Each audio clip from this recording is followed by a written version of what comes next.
Il y avait aussi une femme, là, la femme du Rav qui apparaît, là, de l'arc-en-ciel. Allez, on y va. Alors,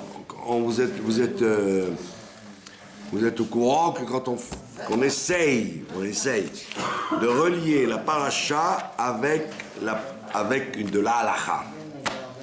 Alors, c'est pas toujours évident d'avoir de la halakha qui va avec la paracha. Mais malgré tout, dans la paracha de Vaïra, il y a un sujet qui est lié avec la halakha, lequel? Le sujet de l'astrologie. L'astrologie.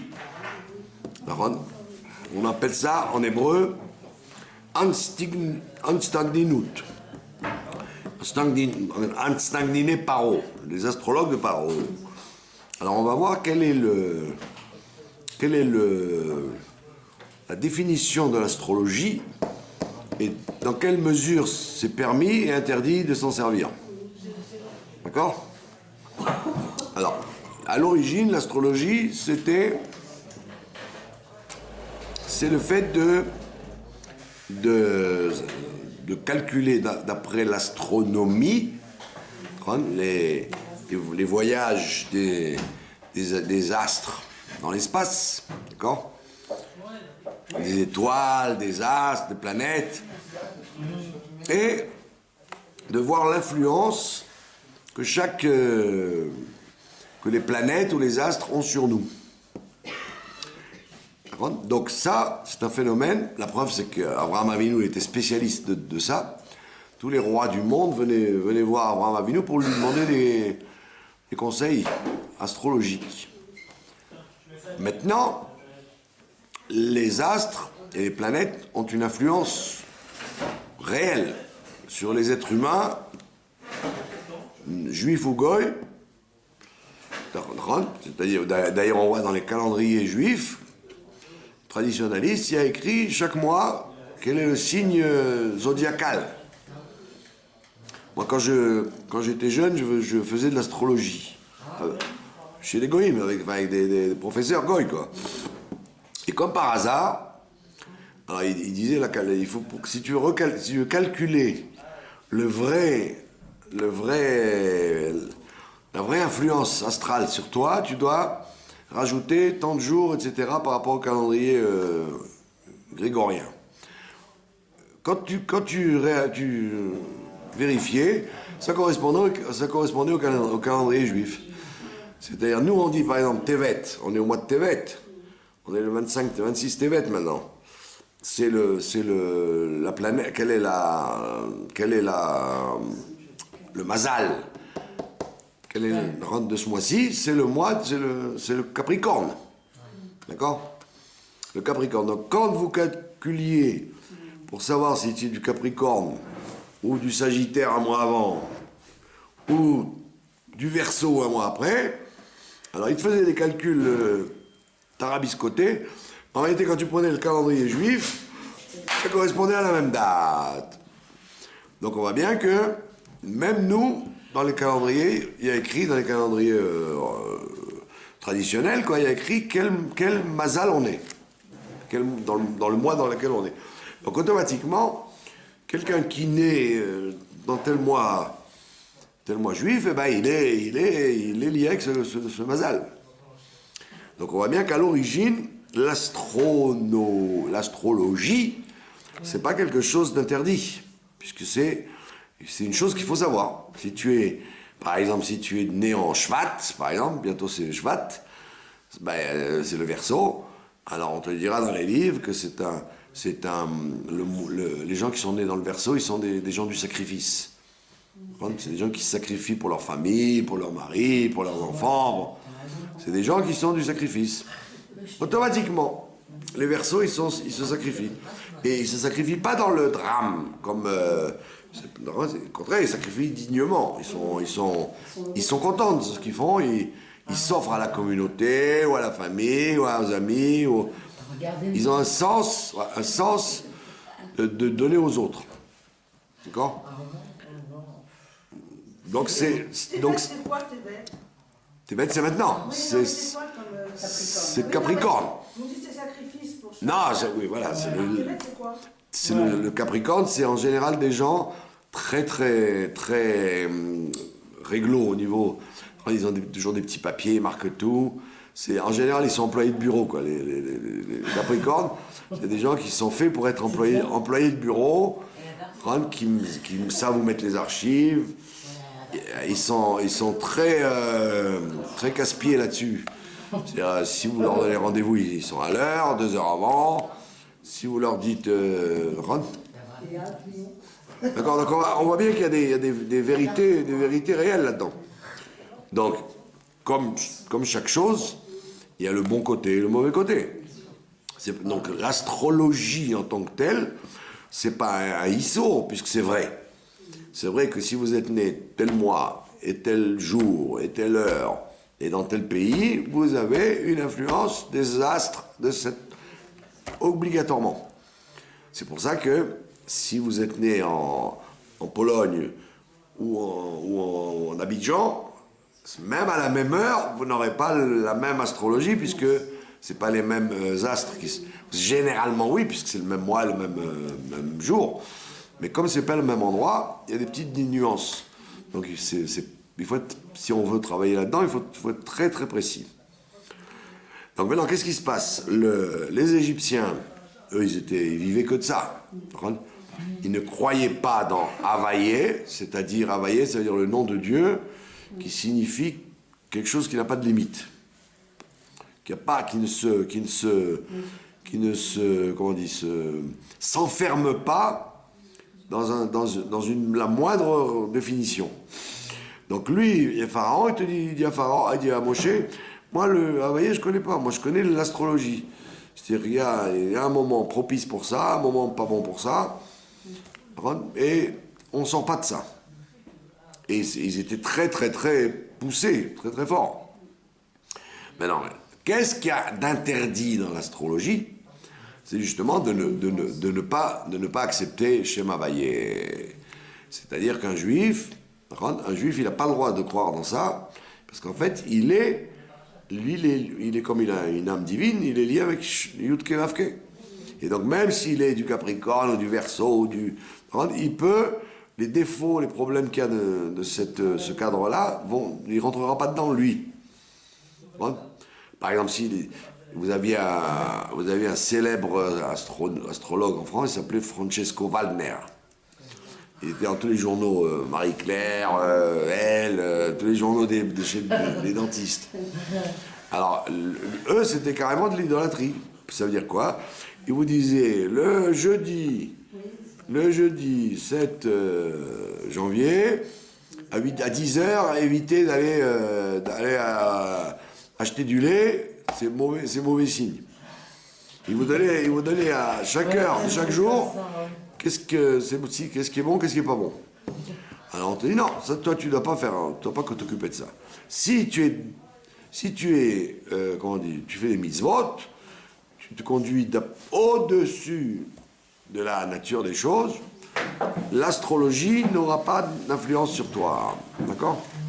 Donc c'est vrai que si Madame Dupont ou Mohamed lui il peut effectivement être lié avec ça. Parce qu'il n'a rien pour le défendre contre l'astrologie. À moins que vous le rencontriez et vous lui disiez tu dois faire une des 7 mitzvot de Bnei Noach et tu ne seras pas touché par les mauvaises forces de l'astrologie. Mais s'il ne fait rien, il vit en Afrique ou en Inde, etc., comme un goy vit, alors lui, effectivement, il doit craindre l'astrologie. Il doit craindre que si on a prévu un tsunami à telle heure, lui, il risque d'être noyé par le tsunami. Mais si tu t'appelles Mordechai Ben David, même s'il a été prévu un tsunami à cette heure-là, toi, tu ne seras pas touché par lui si tu fais des mitzvot.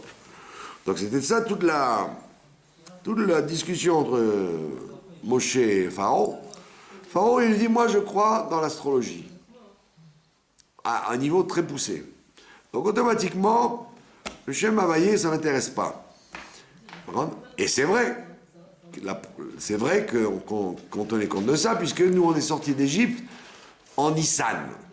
Nissan, c'est quoi? C'est le bélier. Et qu'est-ce qu'ils ont offert le jour le plus important du mois, le 15? Le bélier. Pour dire aux Égyptiens, nanana, ce que vous croyez être un dieu, nous on s'en sert pour faire à la hèche. D'accord? Pour cuisiner. Donc ça veut dire qu'effectivement, on était d'accord avec eux qu'en Nissan, il y a le mazal du bélier. C'est évident. Le rabbi, que vous connaissiez toutes, il est né le 11 Nissan. Donc, vous savez, dans l'astrologie, il y a des klalim. Quand vous êtes né dans les 10 premiers jours, vous êtes lié avec le signe, mais vous êtes aussi lié avec le signe d'avant. Quand vous êtes né dans les 10 derniers jours, vous êtes lié avec le signe d'après. La plus forte probabilité que vous ressembliez au signe lui-même, c'est du 10 au 20 du mois juif. Donc le rabbi, il est né le 11. Donc il était en plein dans le bélier, et donc il avait tous les signes du bélier. Dans son comportement, dans sa démarche, dans sa façon de parler, etc. Il ne pouvait pas dire, non, je ne suis pas du bélier, je suis du capricorne. Non. N'importe quel amateur d'astrologie comme moi j'étais, je n'étais pas un professionnel, j'étais un amateur. Un bon amateur, mais un amateur. Alors je faisais le prophète à l'école, quoi, avec tous les... J'étais un grand prophète, puisque je leur racontais en colonie de vacances, partout, ils m'interrogeaient. Ah oui, j'étais maquis dans l'astrologie. Donc quand vous voyez le rabbi, tac, tu vous dites, celui-là, il peut être différent dans la foule, c'est du bélier. Donc on voit tout de suite que quelqu'un est lié avec l'astre, X, planète, etc. Donc Pharaon, il lui dit, tu sais, moi, tes histoires là qu'on peut passer au-dessus, j'y crois pas, d'accord? Yudke Vavke, ça n'existe pas. Donc là, Halakha, elle te dit, tu as le droit, et même le devoir de faire attention à l'astrologie, puisque nous sommes des êtres humains, donc ça joue sur nous, les éclipses du soleil, les éclipses de la lune. La preuve, c'est que dans la halakha, on te dit, c'est pas bien de se marier dans les 9 premiers jours du mois de Av. C'est pas bien de faire des affaires. Par contre, c'est bien d'avoir un procès avec un goy en Hadar. Donc on voit bien que l'astrologie, elle joue, puisque la Torah elle-même, elle en tient compte. D'accord? Mais elle n'en tient pas compte à ce point que tu dois lire ce que dit Francesco Waldner le matin avant de te lever, avant ta tefila. Tu peux le lire comme ça chez le dentiste. Quand il te dit, bon écoutez, madame, à 10h du matin, n'allez pas chez le dentiste, toi tu es là, tu attends ton tour, et tu dis au dentiste, écoutez, moi, je suis pas touché par ça, donc il va rien m'arriver avec vous. D'accord? Donc tu as le droit et l'obligation de faire attention. La preuve, c'est que quand quelqu'un se marie ou quand quelqu'un est né, on dit Mazal Tov, Mazal, qu'il est un bon Mazal. Donc on voit bien que le Mazal, c'est-à-dire les influences astrales, elles jouent. Elles jouent et vous ne pouvez rien faire. D'accord? Si vous rencontrez quelqu'un pour vous marier, d'accord? Qu'est-ce que vous regardez? Son caractère, etc. Pas la chita. Les gens qui regardent la chita, c'est des idiots. Parce que tu peux être de la même obédience religieuse, comme on l'a déjà expliqué plusieurs fois, tu peux être de la même tendance religieuse et n'avoir aucun rapport au niveau du caractère. Et donc tu vas vers la catastrophe absolue, comme on voit dans la vie. Tu as des gens, moi j'ai des amis litaïs viscéraux, c'est-à-dire s'il m'arrivait quelque chose ou si eux il leur arrive quelque chose, on est frères de sang. Mais au niveau idéologique, on ne se ressemble pas du tout, d'accord? Et par contre, il y a des Lubavitch que je me suis obligé de me farcir depuis 50 ans que je suis dans la maison. Donc au niveau idéologique, on pense les mêmes choses. Mais ça se borne à bonjour, bonsoir. Sinon, vous allez vers la confrontation, même pour la couleur de la mayonnaise. Vous voyez. Donc on voit bien que le fait d'être par nature, puisque tu es né tel mazal, tu es influencé par ce mazal. Et on ne peut pas dire, tu sais quoi, il va tellement se travailler qu'il va être au-dessus de l'astrologie et il va vivre avec Yudke Vavke sur lui. Ça, c'est pas, tu peux pas parier que quelqu'un il va toujours vivre au-dessus de la nature. La nature reprend le galop, la nature reprend le dessus, elle revient au galop. Donc c'est pour ça qu'on te dit, crois Tu as le droit de croire dans l'astrologie, et même d'y croire fortement. Il y a des chatranim qui sont très orthodoxes et qui se basent sur l'astrologie quand ils font un shidour. Ils vous disent, moi je ne vous conseille pas parce que, étant donné que la configuration astrale de la Kala ne correspond pas du tout avec le Khatan, ça risque de faire des étincelles, donc évitez ça, quoi. Et c'est certainement plus efficace que les histoires à dormir debout du Dorier Sharif, là, les analyses chimiques, là, pour voir s'il y aura des enfants, des enfants débiles. Hein, avant ça, il y a le caractère, avant de vérifier si un enfant sur 1 million va être débile. Déjà, il faut, moi, que je ne sois pas débile si je me marie avec elle, quoi. D'accord, ouais. Donc on voit bien que tu as le droit de t'occuper de ces choses-là, comme l'ont fait beaucoup de grands dans l'histoire. Les grands Ramim, ils étaient très forts en astrologie. D'accord. Maintenant, tu n'as pas le droit de baser tes décisions dans la vie par rapport à ça. D'accord. Tu ne dois pas baser tes décisions par rapport à ça. Tu ne dois pas penser que l'influence astrale va avoir une telle importance que ça va déjouer une maison que tu devais acheter, ou une date de mariage que tu as fixée, ou des courses que tu dois faire à telle heure. Tu dois savoir que toi, les mazalotes sont gentils avec toi, ils se la ferment. Comme on l'a vu déjà dans à Yaakov, qu'il y a des milliards et des milliards d'anges qui nous surveillent et qui nous protègent. Et donc, comme dit les Pirkei Avot, quelqu'un qui fait une bonne action, il s'acquiert un praklit echad, un avocat. Quelqu'un qui fait une mauvaise action, il s'acquiert un accusateur. Le contraire d'un praklit, c'est un catégore, un avocat général. Donc c'est ça, c'est là-dessus que tu joues. Les anges et les bâtés d'inim d'en haut, ils fonctionnent d'après tes actions. Ils ne fonctionnent pas d'après ta nature. Ils ne fonctionnent pas d'après ta nature, ils fonctionnent d'après tes actions. Donc si par exemple tu es un capricorne, tu es en Tevet, tu es un capricorne, tu as décidé que le 26 Tevet, je dois te donner 10 shekels à 8h du matin, c'est prévu au programme. Et comme tu es un capricorne, 8h du matin, tu mettras les 10 shekels. D'accord? Mais si là, en haut, ils disent, mais attends, celui-là, il pouvait donner 100 shekels, pourquoi il a donné que 10 shekels? Donc tu t'acquiers un accusateur, en fait. Bien que tu aies cru faire une bonne chose à 8h du matin. Donc on voit bien que l'astrologie, tu n'as pas à en tenir compte, tu dois voir ce que le bon Dieu demande de toi à tel moment. Même si astrologiquement tu as fait comme il faut, etc. Tu as fait comme il faut dans la nature, mais au-dessus de la nature, tu n'as pas fait comme il faut. Tu n'es pas sorti de tes limites. Donc voilà pourquoi, d'après la halakha, on dit qu'il faut absolument pas baser son comportement d'après l'astrologie. Et il y a un passouk de la Torah qui nous le dit d'ailleurs, qui nous dit Tamim tiye im Hashem Elokecha. Dans la parasha de Shoftim, là-bas il y a écrit Tamim tiye, tu seras intègre avec Dieu. C'est-à-dire, tu ne dois pas t'occuper de ces choses-là. De quoi on parle exactement là-bas? On parle des gens qui font de la sorcellerie. La sorcellerie, vous voyez bien que là, beaucoup de gens fonctionnent d'après les signes, d'accord? Et les gens fonctionnent d'après les signes. C'est-à-dire, le magasin était fermé, donc c'est un signe que Dieu ne veut pas que j'achète ça. Non. Si tu dois l'acheter parce que tu dois faire une mitzvah avec, ça ne veut rien dire du tout que le magasin soit fermé.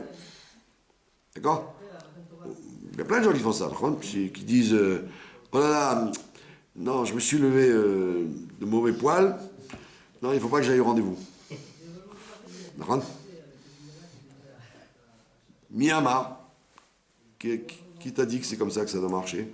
Travaille sur toi, fais quelques télim, tu seras de meilleur poil, et va t'acheter une glace d'hiver, et puis arrête. D'accord? Donc on te dit, tamimti, sois intègre avec ce que Dieu te dit de faire. D'accord? On ne te dit pas, non, je sens pas l'avion, si je prends l'avion aujourd'hui, c'est pas bon. Vois si al pi halakha, tu as le droit de prendre l'avion aujourd'hui, si ça va pas être Erev Shabbat, si tu vas pas arriver dans un pays où il n'y a pas de cache-route, ça tu dois regarder. Mais dire est-ce que les réacteurs vont pas s'arrêter en plein milieu du vol, puisque j'ai lu que le 26 Tevet, il y a un Mazal qui est au-dessus de l'Atlantique, etc. Ça, tu n'as pas le droit. D'accord? Donc c'est toujours la confrontation entre les gens qui voient des signes. Il y a plein de gens qui voient des signes, d'accord? Moi, je connais la plupart des gens, ils fonctionnent d'après des signes de superstition, carrément. On vous dit, ah non, la directrice, elle ne m'a pas plu. Je sais pas ce qu'elle avait. Elle avait un café du côté droit du bureau. Elle voulait... Ah ouais? Ah oui, non, elle ne m'a pas plu du tout. J'ai pas voulu inscrire mon fils parce que... D'accord? Ça s'appelle de la sorcellerie de bas étage en plus. D'accord? C'est de la sorcellerie de bas étage et on fonctionne comme ça. Alors, il ne fonctionne pas comme ça. D'accord? Sauf si ça prend une tournure forcenée. Comme la fameuse histoire de Rabbi Zouché d'Alipol avec son frère Elimelech. D'accord? Qui a été invité là-bas en Ukraine. Là-bas, il n'y avait rien à manger du 1er janvier au 31 décembre. Alors, comme ils étaient chez l'habitant, il n'y avait pas des chivotes à l'époque comme ici, là, ils sont gâtés comme des coqs en pâte. Ils mangent mieux ici que nous à la maison. À l'époque, les villes étaient obligées de loger, nourrir les enfants. Donc il y avait le Beth Midrash, ils étudiaient. Maintenant, pour dormir et manger, les rabbinim de la ville, ils faisaient des listes. Ils disaient, vous devez inviter celui-là, vous êtes là. Donc ils ont été invités un Shabbat chez un monsieur et une dame qui n'avaient rien. Avec une soupe, où on pouvait voir la carotte se promener au fond de la marmite. Et donc la dame, elle était très embêtée. Alors qu'elle sert une soupe. Elle sert la soupe à Reb Zouché, qui avait 13 ans, son frère 14 ans. Et puis... Elimelech, paf, il fait tomber la soupe. Alors, le père, il calme la mère, il dit, non, t'inquiète pas, ce sont des enfants, c'est pas de sa faute, il n'a pas fait exprès. Bon, alors, il dit, je vais commencer par servir l'autre. Alors, il sert Zouché, une deuxième assiette, avec la moitié de la carotte qui restait, paf, il fait tomber la soupe. Et ça, comme ça, 4 fois. Et du coup, il n'y a plus rien à manger à table. Donc, eux, ils ont dit, bon, bah, tant pis pour eux, ils ont renversé la soupe, ils mangent donc du pain, nous on mange de la soupe. Donc les parents, ils ont mangé la soupe, et les enfants, ils ont mangé du pain. Et après, chez Rama, l'autre, ils ont fait birkat, et dodo. Et alors la mère, elle dit au mari, mais c'est maladroit, c'est quand même, à la bar mitzvah, on sait tenir une assiette de soupe, c'est quoi ça? Elle lui dit, non, calme-toi, c'est des bons enfants, calme-toi. Et juste à quelques semaines après, on apprend que le décret du tsar de mettre les juifs dehors a été déjoué. Alors ils disent, oh, c'est un miracle. Il dit, oui, c'est un miracle. Le vendredi soir, il devait signer le décret. Alors le ministre lui a amené le grand papier, et au moment où il allait signer, paf, l'encrier est tombé. Il a dit, ramenez-moi une deuxième fois Alors ils ont réécrit le truc. La deuxième fois, il a écrit, paf, l'encrier est retombé. Et il est retombé autant de fois que les assiettes de soupe sont tombées chez... Ah ouais. Donc c'était des tzadikim. Ils avaient fait exprès de déjouer la xéra du tsar. Et donc, après, ils ont compris que c'était effectivement... que les 2 petits-enfants qu'ils avaient à la maison, ça valait le coup de les inviter. Ouais. Donc, si vous voyez des choses comme ça, d'accord, alors vous allez dire, c'est une providence, c'est fait exprès, donc d'accord. je dois dire que c'est Dieu qui a voulu comme ça. Mais si vous n'êtes pas Rabbi Zouché ni Rabbi Eliver, si vous faites tomber une assiette de soupe, les Tunisiens vont vous dire ça porte bonheur, c'est de l'eau. Les autres vont vous dire espèce de maladroit, va chercher un chiffon. Mais vous n'allez pas chercher davantage. Vous n'allez pas commencer à dire oh là là, peut-être c'était pas du badatz, peut-être c'était pas cachère, peut-être que le chiffon était halavi, ce que je sais moi. Donc vous n'avez pas à rentrer dans la superstition, parce qu'il y a écrit Tamim Tiyou. Tamim Tiyé, tu seras intègre avec l'Éternel, ton Dieu. Voilà, vous avez des questions sur la permission et l'interdiction de l'astrologie? Non? Vous n'avez rien à... Non. Qu'est-ce qu'il dit sur Hadar? Pardon? Qu'est-ce qu'il dit sur Hadar? Non, je ne fais des consultations qu'à 500 shekels le dimanche. On a le soleil. Bah ouais. Hadar, c'est des poissons. Ouais. Des gens repliés sur eux-mêmes. Replier sur Très repliés sur eux-mêmes, ouais. Des gens qui vivent seuls, quoi. Donnez-leur un bouquin. Ah bon? Ouais, ils sont en général très, très indépendants, quoi. Ouais. Très renfermés. Et puis, ils réfléchissent beaucoup, quoi. Voilà. Shvat, il va les venir avant. On en a parlé. Bon, alors on va parler maintenant de la paracha de la semaine, pas seulement de l'astrologie. Donc, quel est l'intérêt de la paracha de Vaïra? Vous savez très bien que le Zohar et la Kabbalah, la Chassidoute vous disent que tout ce qu'il y a dans la Torah, c'est général et particulier. Général et particulier. Ça veut dire quoi? Ça veut dire que quand vous lisez Vaïra, la paracha de Vaïra, les sept premières plaies de sortie d'Égypte, ne dites pas « moi je suis Moshe Rabbeinu et ma voisine de palier c'est elle, Pharaon ». Mon mari c'est Aaron et mes enfants c'est les astrologues de Pharaon. Non, tu es tout. Chaque individu, il est tout. Il a tout en lui. Il a des réactions comme Moshe, il a des réactions comme Pharaon, il a des réactions comme Aaron, il a des réactions... Chacun est tout. Il y a ce qu'on appelle une itkalelut. Une itkalelut, le fait d'englober quelque chose de général, de l'englober et de le contenir en soi.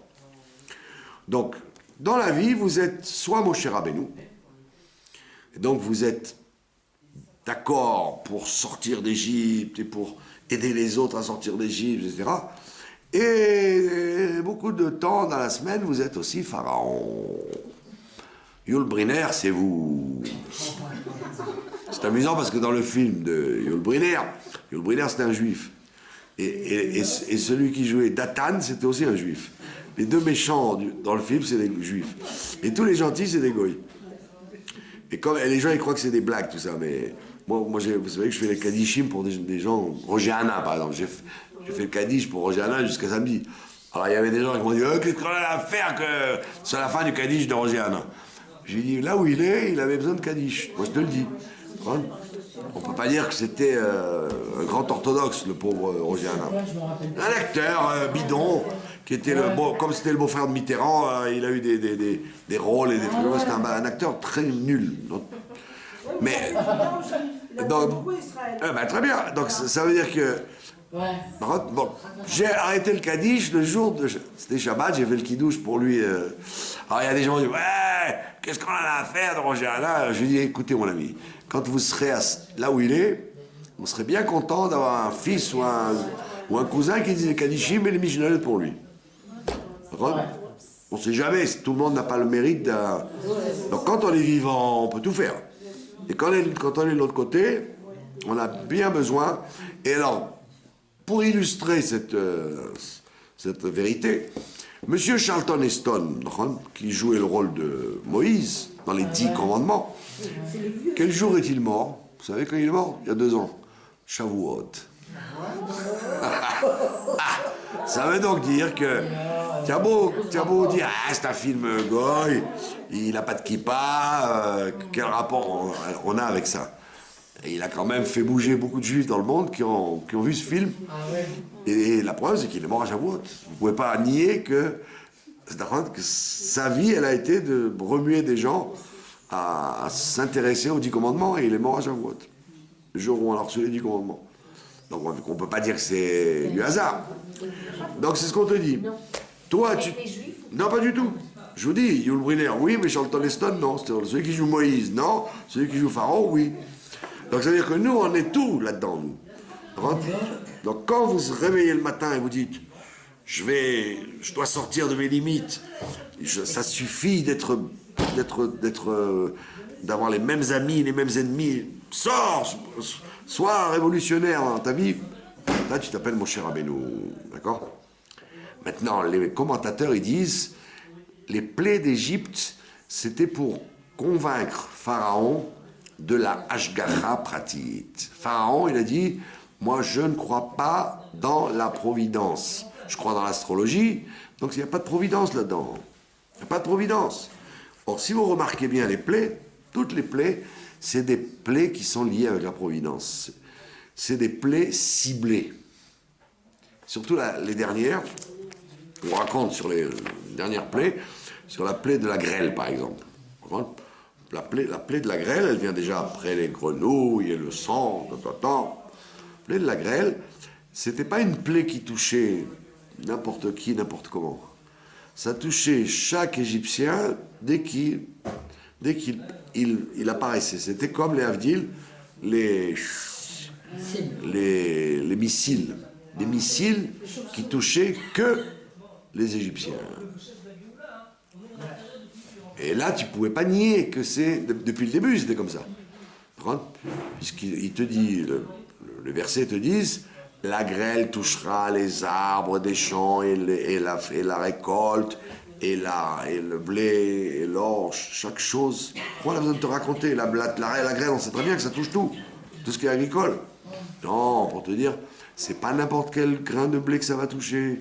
C'est le grain de blé de l'Égyptien. Et le grain de blé qui est 10 mètres après, 10 mètres plus loin du Juif, il ne va pas bouger. Et on raconte plus que ça dans le Midrash. On dit que si un Égyptien, par exemple, il restait chez lui, il n'y aurait rien. Mais s'il sortait, tac, il recevait un obus de grêle sur la figure. Et donc les Égyptiens, ils disaient, c'est fortiche ça.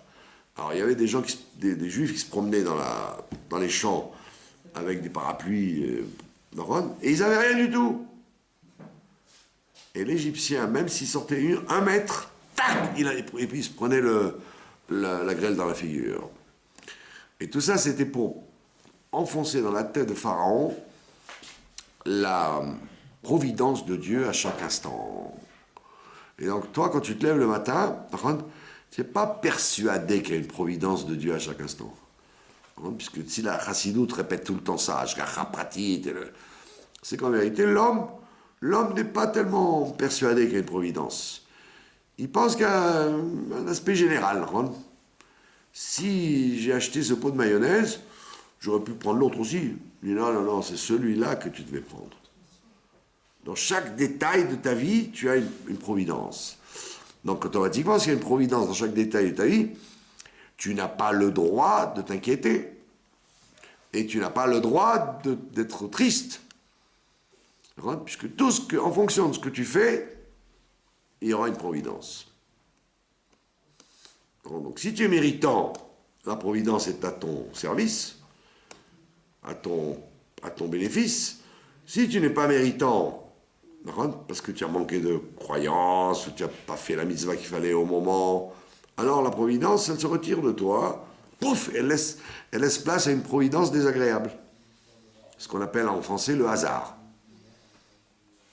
Le hasard. Alors tu dis, tu vois bien qu'il y a du hasard. Non, c'est aussi une providence. C'est une providence que le taxi t'a passé devant le nez, ou la flaque d'eau t'a éclaboussé la jupe, c'était une providence. Si tu avais mérité, la flaque d'eau serait arrivée 1 centimètre avant ta jupe. Donc tu n'as pas mérité, elle est arrivée dans ta chaussure. Donc qu'est-ce que font les gens en général? ben, ils maudissent, ou alors ils s'énervent, ou alors ils sont contents. On te dit non, il n'y a aucune différence, puisque c'est toi qui drive les missiles de la grêle. Tu es pharaon, quand tu es pharaon, tu dis moi je ne crois pas dans la providence, je crois dans la généralité des choses. Il y a une épidémie, il y a la grippe, alors fais-toi vacciner parce qu'il y aura la grippe. Ma cher. Parce qu'il y a la grippe, parce que le ministère de la Santé veut te faire vendre des vaccins pour la grippe, c'est toi tu vas l'avoir, tu n'auras pas la grippe. Si tu as des choses à faire, tu n'auras pas la grippe. Dieu il met la grippe qu'à des gens qui se sont dit bon je me lève pas ce matin, je préfère rester au lit, je vais pas au Minyan. Ah tu restes au lit, ben, tu vas rester au lit mon ami avec une grippe. Donc tu auras ce que tu voulais mais pas dans les conditions que tu voulais. D'accord? Je schématise pour vous faire rire. Mais en réalité, c'est comme ça. D'accord? C'est comme ça. Et vous voyez bien qu'il y a des tas de gens qui peuvent manger des harengs abîmés et il leur arrive rien. Vous allez dire quoi? Ils ont des estomacs en béton? Il dit non! C'est comme ils font des mitzvot, l'organisme tolère même des trucs qui sont un peu abîmés. Et si tu fais le malin, alors la Hashgacha pratit fait que tu es touché par n'importe quoi. Et donc ça veut dire qu'en toi il y a Moshe et il y a Pharaon. Moshe il dit tu peux faire le malin, je vais t'obliger à croire dans la Hashgacha pratit. Et Pharaon il dit moi j'y crois pas, et donc chaque fois on accentue. On fait une Hashgacha klalit, le fleuve, après on dit, mais tu as remarqué dans le fleuve, le verre d'eau que Moshe il a pris, il est resté de l'eau. Le verre d'eau que tu as pris, il est devenu du sang. Oh, il dit, bon, mais ça, c'est rien, voilà. Venez, faites la même chose. D'accord? Donc on voit bien que c'est ce que la société, elle fait. Elle te dit, oh, ben, il n'y a pas besoin de la bracha, de la refoua pour guérir. J'étais à la pharmacie, j'ai pris le médicament, j'étais guéri. Hein. Tu peux le garder, ton Miché Bérard de... Tu m'as coûté 50 shekels de Miché Bérard, j'ai pris des acavols, ça c'est exactement pareil. Ah, dit, non, tu crois que c'est les astrologues de Pharaon, ils font la même chose. Alors je vais te montrer une dimension où tu peux prendre jusqu'à demain matin les médicaments les plus efficaces, tu ne seras pas guéri. Parce que tu ne veux pas croire que c'est la providence qui guérit. Tu veux croire que c'est le médicament qui guérit. Et il y a des tas de gens comme ça qui sont... Il y a beaucoup de juifs dans le monde qui pensent que la médecine, elle peut tout soigner, et c'est sûrement pas les tfilotes ou les tzadikim qui peuvent nous guérir. Donc ça veut dire, tu fais comme Pharaon. Tu dis, toi tu m'as fait ça, mais les astrologues aussi peuvent faire ça. Mon médecin de famille fait la même chose que le Miché Bérard que tu m'as fait. Toi, tu as cru que le médecin de famille, mais en réalité, le médecin de famille, c'est parce que Dieu l'a laissé faire. Mais si tu crois trop dans le médecin de famille, même le grand professeur de la plus grande bloc opératoire du monde, il ne saura rien faire avec toi. Il dira, mais je ne sais pas ce que vous avez, je n'arrive pas à comprendre ce que vous avez. Donc on vit tout le temps dans ce duel entre Pharaon et Moshe, et nous sommes Moshe et Pharaon, nous sommes chacun. D'accord? Donc c'est pour ça qu'on te dit, au lieu de perdre ton temps à nier tous les jours la Hashgacha pratit, comme il dit Moshe à Pharaon, libère le peuple, allez, lâche. À quoi ça sert d'arriver à 10 plaies? Lâche le peuple, ça veut dire crois de toutes tes forces que c'est Yudke Avke qui dirige le monde, et arrête de dire, c'est ce que dit le Rabbi Rayatz. Le Rabbi Rayatz, il dit dans un Mahamar, quelle est l'épreuve la plus dure? Quelqu'un, on lui dit, vous n'avez aucune chance de guérir, monsieur. Zéro. L'autre, on lui dit, vous avez 95 chances de ne pas guérir et peut-être 5 de guérir. Quelle est l'épreuve la plus dure? Le premier ou le deuxième? Il dit, c'est le deuxième. C'est le deuxième le plus dur. Parce que le premier, il est condamné, donc tout ce qu'il fait, c'est de dire, bah, c'est ou Dieu ou rien. Il dit, l'autre, c'est plus dur. Parce qu'il dit, c'est peut-être Dieu à 95, mais c'est peut-être le médecin à 5. Et à 5%, ben, je vais quand même investir dans le médecin. Donc il a un nisayon beaucoup plus grand de foi. C'est plus dur pour lui, en sachant qu'il peut peut-être guérir au niveau logique, en disant, bon, je prie, mais de toute façon, je crois plus dans les probabilités médicales. On lui dit, lui, il a une plus grosse épreuve. Parce que, un peu dans son cœur, il dit, les tfilotes, d'accord, mais je crois quand même dans les 5%, j'ai entendu qu'il y avait 5% qui guérissent. Alors quand on te dit, les deux, ils devraient être au même niveau. Il n'y a aucune différence entre les deux. Les deux, ils devraient s'investir entièrement dans la foi que c'est Dieu qui guérit. Et la preuve, c'est qu'il y a des gens qui rentrent dans un hôpital pour un truc bénin, et ils ressortent les pieds devant. Oh là là. Bah oui. Bah oui. Alors, il y a des gens comme ça, ils viennent me dire, cette semaine, je serai pas là, je fais... Non, c'est des analyses rapides à l'hôpital. Je serai là mardi. Je dis, si Dieu veut. Il dit, non, c'est rien, on m'a dit que c'est des trucs bénins. Je dis, mais cher monsieur ou chère madame, les trucs bénins, c'est des fois celles qui vous laissent sur le billard. Alors que des gens qui étaient donnés pour morts, ils s'en sont sortis. Donc ça veut dire que le fait de ne pas dire « je suis entièrement dans les mains de la providence divine », tu t'exposes à ce que Dieu te fasse comme Pharaon, en disant « tu crois que la nature est au-dessus ? Je vais t'éprouver, ça va être très désagréable. » Je vous dis, j'ai entendu il n'y a pas longtemps, quelqu'un qui est entré à l'hôpital pour un furoncle. Et il est mort. Oh là là. Pour un furoncle. Stam, il voulait, au lieu de passer chez une pédicure, il a dit, je vais à l'hôpital, ils vont me le faire bien et tout. Ça s'est infecté, donc antibiotique. L'antibiotique n'a pas marché, ils en ont pris un autre. Au bout de 3 semaines, il est mort. J'ai dit, attends, de quoi il est mort? Eh ben, du furoncle. Ah, j'y crois pas, vous rigolez. Ben oui, il serait resté à la maison, il se serait enlevé avec une pince à épiler. Vous avez compris? Donc vous dites, attends, mais ça fait peur, ça. Non, ça fait pas peur. Ça veut dire que les gens s'imaginent qu'il y a des petites choses et des grandes choses. Tout pour le bon Dieu est une petite chose, et tout pour toi doit être une grande chose. Alors que Pharaon, il dit, bon, allez, commence, fais ton cirque, fais ton cinéma, mon cher, allez, vas-y. Allez, t'as fait ça? Allez, faites-le aussi. On te montre qu'il y a des choses où tu as l'impression que Dieu, il a de la concurrence, avec les pharmaciens, les médecins, et puis au fur et à mesure, on te dit, ah, tu veux pas croire que tu crois que c'est de la concurrence? Non, monsieur. Alors on monte la dose, jusqu'à ce que tu sois obligé de dire que là, il y a... Moi, je connais quelqu'un qui est un athée, Et depuis que je le connais, il me bassine les oreilles que la médecine peut tout faire. Et il se trouve dans une situation médicale en France, c'est-à-dire dans un pays soi-disant très très haut placé dans la médecine, où tous les docteurs lui disent « Monsieur, on ne sait pas quoi faire avec vous, on ne sait pas quoi faire avec vous. » Alors je lui dis « Tu n'as pas compris que... » Il me dit « Non, la médecine peut tout faire, c'est pas maintenant, et on trouvait. » Je lui dis « Attends, change ton fusil d'épaule peut-être. » Il veut pas. Il attend il attend le sang, les grenouilles, il attend que ça monte les doses, jusqu'à ce qu'il arrive aux sauterelles, parce que je sais ce qu'il va... Vous avez compris?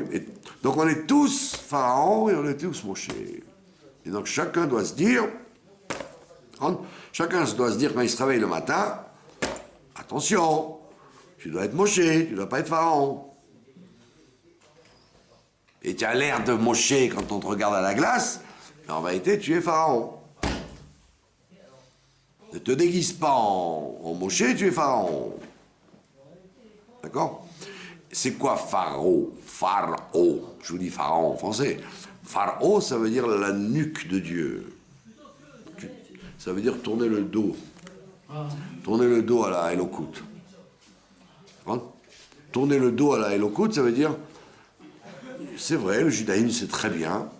c'est bon pour le chinour, on éduque les enfants bien, la cache-route, c'est bon pour la santé, la communauté, c'est bien, c'est mieux d'habiter dans un quartier religieux qu'avec des voyous de portoricains à New York, c'est vrai, c'est vrai. Mais quand même, il y a des choses sur lesquelles la Torah ne peut rien faire. Ah, tu tournes la tête à Dieu. Oref, hey. Tu dis Dieu ne peut pas, là Dieu ne peut pas. Où c'est que Dieu ne peut pas? Ben voilà, ça parle à ça. J'ai beau travailler, j'ai beau me fatiguer, j'arrive jamais à payer mes factures. Donc tu vois bien que la Torah, elle n'est pas universelle. J'ai des problèmes de par là ça, j'arrive pas. J'arrive pas, comme disait Coluche, j'ai des problèmes pour fermer le mois à partir du 1er. D'accord? Donc, on te dit, tu es Oref He. Tu n'as pas pensé que tu tournes la tête à Dieu. Tu es Pharaon. Et il y a plein de gens qui sont... Je vous ai raconté, il y a des avocats religieux, entre guillemets. Pourquoi? Parce qu'au lieu de régler les problèmes face à face, en disant le Chaïm, viens, on va s'asseoir, on va régler un problème, tout de suite, je l'ai amené en justice, je paye l'avocat, ça passe tout de suite dans les domaines où il n'y a plus de fraternité, il n'y a plus d'amitié, il n'y a plus... Combien de gens vous écoutez, ils ont des barbes jusqu'au parterre et des kippotes de pape, et ils vous disent, je suis en procès avec mon truc, je suis en procès avec celui-là, je suis en procès avec celui-là. Attends, pourquoi tu es en procès? Un ancien mari qui dit à sa femme, j'irai en prison, mais jamais je te donnerai le maisonnote, enfin des trucs... avec qui tu joues? Tu joues au pharaon? Tu joues au pharaon? Ça, c'est très flagrant dans les femmes qui ne pouvaient pas avoir le guet. Une femme qui ne peut pas avoir le guet. Vous allez dire, c'est dégoûtant. Elle dépend d'un mari qui ne veut pas donner le guet. C'est quoi cette histoire? Disons parce que la femme, c'est comme le Ham Israël. La femme, c'est le Ham Israël. Le Ham Israël, quand il a un problème, il ne doit pas dire « Oh mon Dieu, allez, je vais chez Pharaon, je me sens mieux chez Pharaon. » Non, tu veux dire « Je me plie à la loi de Dieu et j'attends ta Géoula. » La même chose. Si une femme a un problème de guet, qu'à Dieu ne plaise, elle ne doit pas dire « Ah, tant pis, je vais aller chez les réformés, ils vont me libérer. » Non, tu dois faire tes chouvas, t'introspecter jusqu'à ce que comme sans le vouloir, le mari va dire « Allez, bon, tiens, prends ton guet. » Donc ça veut dire que c'est un sujet de... Tout ce qui se passe dans la vie, on doit s'interroger au niveau métaphysique. Pourquoi Dieu m'envoie ça? Au lieu de ça, les gens, ils font comme Pharaon. Ils tournent la tête à Dieu. Ils disent, mon voisin m'a cassé les pieds, un avocat. Attends, mais ton voisin, il est juif aussi. Mais alors, j'ai pris un avocat religieux. J'ai pris un deuxième Pharaon, ça veut dire. Elle dit, mais non, c'est pas comme ça que ça marche. On frappe à la porte, on essaie de faire la paix, nanana. On essaie de toucher la corde sensible. Et... On dit, tu sais quoi, on va aller voir le Rav Pinchasi, qui s'y spécialise dans les lois d'argent entre les... D'abord, on passe par ce chemin-là, et après seulement, si on voit que rien ne marche, alors tu peux faire comme tout le monde, attaquer au Bet Mishpat.